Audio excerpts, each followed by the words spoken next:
Hello friends, स्वागत है आपका हमारे चैनल झारखंड स्टडी 99 पर।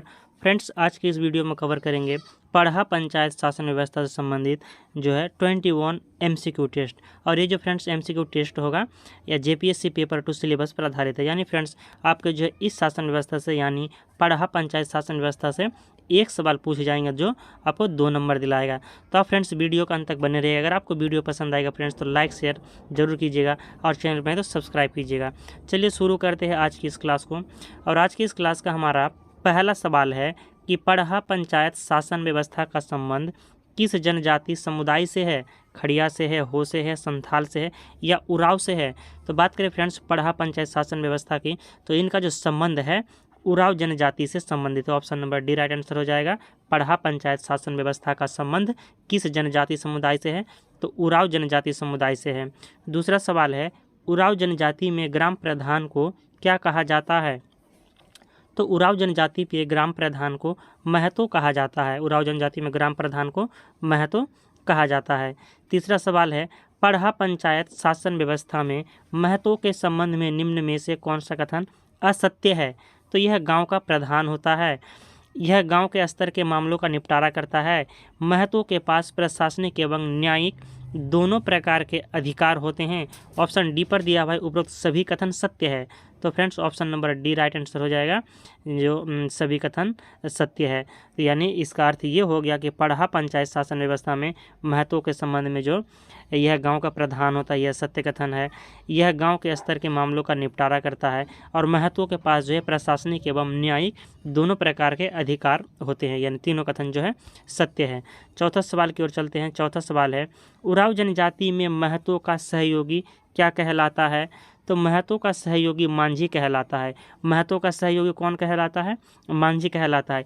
उराव जनजाति में आपको ये याद रखना है किस जनजाति में महतो का सहयोगी मांझी कहलाएगा? तो उराव जनजाति में। पांचवा सवाल है, निम्न में से कौन महतो के पंचायती आदेशों को लोगों तक पहुंचाने का काम करता है? तो मांझी करता है। मांझी जो है आदेशों को लोगों तक पहुंचाने का काम करता है। पंचायत का जो आदेश होते हैं उसे मांझी। छठा सवाल है, पढ़ा पंचायत शासन व्यवस्था में कई गांवों से मिलकर बनी अंतर ग्रामीण पंचायत को क्या कहा जाता है? तो पढ़ा कहा जाता है। Option number A right answer हो जाएगा कि पढ़ा पंचायत शासन व्यवस्था में कई गांवों से मिलकर बनी अंतर ग्रामीण पंचायत को पढ़ा कहा जाता है। Option number A right answer हो जाएगा। सातवां सवाल की ओर चलते हैं। सातवां सवाल है, पढ़ा पंचायत शासन व्यवस्था की अंतर ग्रामीण पंचायत पढ़ा कितने स्तरों में विभक्त होते हैं? तो 3 स्तरों में विभक्त होते हैं। कितने स्तरों में? 3 स्तरों में। पढ़ा पंचायत शासन व्यवस्था के संबंध में निम्न में से कौन सा कथन सत्य है? आपको जो है सत्य कथन का चयन करना है। तो ये ऑप्शन ए पर है, पंचायत की कार्यवाही में केवल पुरुषों की भागीदारी होती है। पंचायत की कार्यवाही में केवल महिलाओं की भागीदारी होती है। सी पर है, पंचायत की कार्यवाही में केवल बुजुर्गों की भागीदारी होती है। या ऑप्शन नंबर डी पर दिया हुआ है, पंचायत की कार्यवाही में पुरुष तथा महिलाओं दोनों की भागीदारी होती है। तो इसका आंसर हो जाएगा ऑप्शन नंबर डी कि पंचायत की कार्यवाही में पुरुष तथा महिलाओं दोनों की भागीदारी होती है। पढ़ा पंचायत शासन व्यवस्था में जो है पुरुष और महिला दोनों की भागीदारी होती है कार्यवाही पे। नेक्स्ट सवाल है, पढ़ा पंचायत शासन व्यवस्था में 2 या अधिक गांवों के बीच के विवादों का समाधान कौन करता है?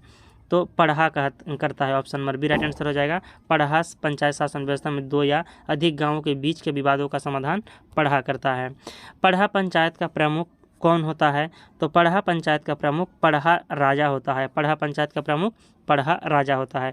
नेक्स्ट सवाल है, पढ़ा पंचायत शासन व्यवस्था में जिस मामले का निपटारा ग्राम के स्तर पर नहीं होता उसे हस्तांतरित किया जाता है। तो उसे जो है किसे हस्तांतरित किया जाता है? तो पढ़ा राजा को हस्तांतरित किया जाता है जो पढ़ा पंचायत का प्रमुख होता है। जब पढ़ा पंचायत शासन व्यवस्था में जो मामले का निपटारा ग्राम स्तर पर नहीं होगा तो वह पढ़ा राजा को हस्तांतरित कर दिया जाता है। पढ़ा पंचायत शासन व्यवस्था में निम्न में से कौन सर्वोच्च न्यायालय की तरह कार्य करता है? तो सर्वोच्च न्यायालय की तरह कार्य करता है पढ़ा दीवान। पढ़ा दीवान जो है पढ़ा पंचायत शासन व्यवस्था में सर्वोच्च न्यायालय की तरह कार्य करता है। पढ़ा पंचायत शासन व्यवस्था में पढ़ा राजा अनिर्णीत मामलों को इनमें से किसे हस्तांतरित कर देते हैं? या किसे हस्तांतरित कर दिया जाता है, तो पढ़हा दीवान को। पढ़हा पंचायत शासन व्यवस्था में पढ़हा राजा द्वारा जो अनिर्णित मामला है, इन्हें किसे हस्तांतरित कर दिया जाता है, तो पढ़हा दीवान को हस्तांतरित कर दिया जाता है। पढ़हा पंचायत शासन व्यवस्था में गांव के धार्मिक कार्यों का संपादन कौन करता है, तो पाहन करता है। धार्मिक कार्यों का संपादन पाहन के द्वारा किया जाता है। पढ़हा पंचायत शासन व्यवस्था में पाहन के संबंध में निम्न में से कौन सा कथन सत्य है, सत्य कथन का चयन करना है। तो ऑप्शन नंबर सी जो है, पढ़हा पंचायत शासन व्यवस्था में जो पाहन का कार्य है, तो पाहन का पद जो है केवल शादीशुदा व्यक्ति को ही दिया जाता है। पाहन का जो पद होगा वह किससे दिया जाता है, तो शादीशुदा व्यक्ति को ही दिया जाता है। Option number C right answer है। 16वां सवाल है, पढ़हा पंचायत शासन व्यवस्था में पाहन को दी जाने वाली भूमि को क्या कहा जाता है, तो पहनई भूमि कहा जाता है। पाहन को दी जाने वाली भूमि पहनई भूमि के नाम से जाना जाता है। पढ़हा पंचायत शासन व्यवस्था में बैगा के बारे में कौन सा कथन सत्य नहीं है, तो जो सत्य नहीं है फ्रेंड्स, तो ऑप्शन नंबर डी जो है यहाँ पर हो जाएगा आंसर। यानी आपको तीनों कथन पढ़ना है। इसे वैदा भी कहा जाता है, इसे क्या कहते हैं, वैद्या भी कहा जाता है। यह पाहन का सहयोगी होता है। पढ़हा पंचायत शासन व्यवस्था में बैगा जो है पाहन का सहयोगी होता है, और यह सामान्यतः देवी देवताओं की पूजा करके उन्हें शांत करने का कार्य करती है। तो ए बी सी जो है आपको तीनों याद करना है, ये तीनों जो है सत्य कथन है। 18वां सवाल की ओर चलते हैं। पढ़हा पंचायत शासन व्यवस्था में महतो से पूर्व गांव का पुरोहित व लौकिक प्रधान कौन होता है, तो इसका आंसर हो जाएगा option number C Baiga. Baiga जो है पूरे गांव का पुरोहित व लौकिक प्रधान होता है। नेक्स्ट सवाल है, पढ़हा पंचायत शासन व्यवस्था में डाडा पढ़हा के बारे में कौन सा कथन सत्य है, तो यह गांव कई गांवों को मिलाकर बनाया जाता है। इसमें पढ़हा के प्रत्येक गांव को सदस्यता के रूप में अधिकार दर्जा दिया जाता है, और इसमें पदों के अनुरूप अधिकार, कर्तव्य और पहचान चिन्ह दिया जाता है। ऑप्शन डी पर है सभी कथन सत्य है, तो इसका आंसर हो जाएगा सभी कथन सत्य है। पढ़हा पंचायत शासन व्यवस्था में जो डाडा पढ़हा है, यह कई गाँवों को मिलाकर बनाया जाता है। कई गाँवों को मिलाकर पढ़हा पंचायत शासन व्यवस्था में बनाया जाता है क्या, तो डाडा पढ़हा, और इसमें पढ़हा के प्रत्येक गाँव को सदस्यता के रूप में अधिकार और दर्जा दिया जाता है, और इसमें पदों के अनुरूप अधिकार, कर्तव्य और पहचान चिन्ह दिया जाता है। नेक्स्ट सवाल है, पढ़हा पंच का आयोजन कब किया जाता है, तो पढ़हा पंच का आयोजन जो है आश्विन पूर्णिमा के दिन किया जाता है। Option number C right answer हो जाएगा। पढ़हा पंच का आयोजन आश्विन पूर्णिमा के दिन पे किया जाता है। नेक्स्ट सवाल है, पढ़हा शासन व्यवस्था के संदर्भ में निम्न में से कौन सा कथन सत्य है, तो इसके अंतर्गत शामिल एक गांव के पढ़हा को राजा गांव कहा जाता है, ये भी कथन सत्य है।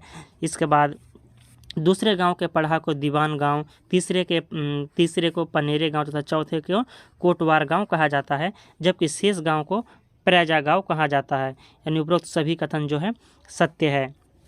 तो किसके संदर्भ में है, पढ़हा शासन व्यवस्था के संदर्भ में जो है कि इसके अंतर्गत शामिल एक गांव के पढ़हा को राजा गांव कहा जाता है, पढ़हा को राजा गांव कहा जाता है। एक गांव के पढ़हा को राजा गांव कहा जाता है, जबकि दूसरे गांव के पढ़हा को दीवान कहते हैं, और तीसरे को पनेरे गांव और चौथे को कोटवार कहते हैं। तो आपको याद रखना है, चौथा जो है कोटवार है। कोटवार शब्द जो है 4 अक्षर का है फ्रेंड्स, इसलिए ये हो गया चौथा। पनेरे गांव किसे कहते हैं, तीसरे को पनेरे, तीसरा जो है 3 वर्ड का है, तो इसलिए इसमें भी 3 वर्ड है। तीसरे हो गया पनेरे गांव, और इसके बाद दूसरा गांव दीवान है, और जो पहला गांव है उन्हें पढ़हा राजा गांव कहा जाता है। तो ये सभी कथन जो है सत्य है। तो फ्रेंड्स, इसका PDF आप हमारे टेलीग्राम चैनल झारखंड स्टडी 99 पर जुड़कर इसके PDF को प्राप्त कर सकते हैं।